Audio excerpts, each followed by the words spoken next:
বাইরে কি ঝড়ো হাওয়া বইছে।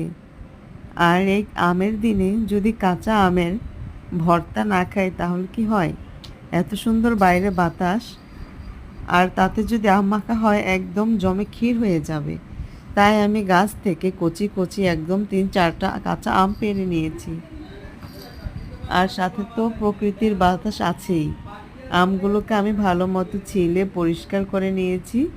একদম স্লাইস স্লাইস করে কেটে নিচ্ছি, একদম যতটা পাতলা করা যায়। আর তার সাথে তো আছেই এটার মশলা। আমি মশলাটাকে পুড়ে নিয়েছি।